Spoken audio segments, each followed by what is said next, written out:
The freemium starter kit audio system is pretty straightforward.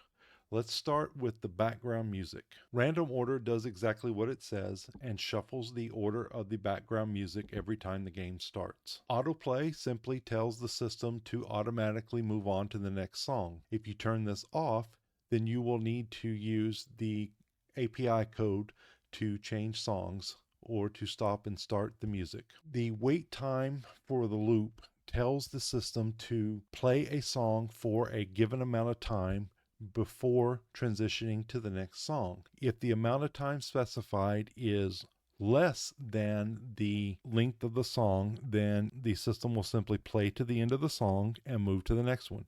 If it is longer than the current song, then the song will loop for that duration.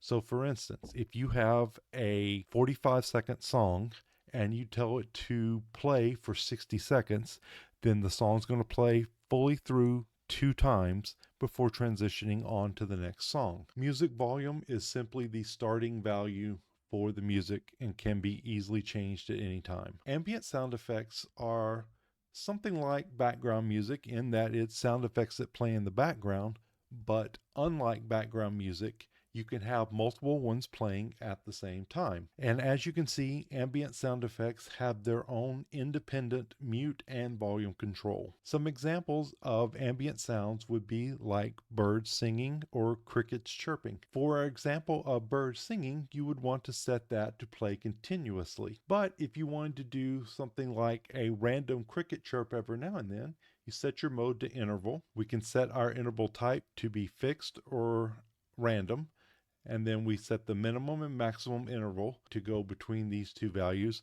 And so every 20 to 30 seconds, you could have a cricket chirp. System sound effects, like the others, have their own independent mute and volume controls. One of the key features of the system sound effects is that they allow you to assign a sound to one of nearly 3 dozen built-in events. When these events fire, the system will automatically play the associated sound. So you never have to worry about playing a sound yourself to let the player know that they've lost health or won a level. Along with system sound effects, you can also create custom sound effects that allow you to play any given sound with a simple API call. You simply create a new clip, assign a tag that you can use to identify it later, and then assign the sound effect.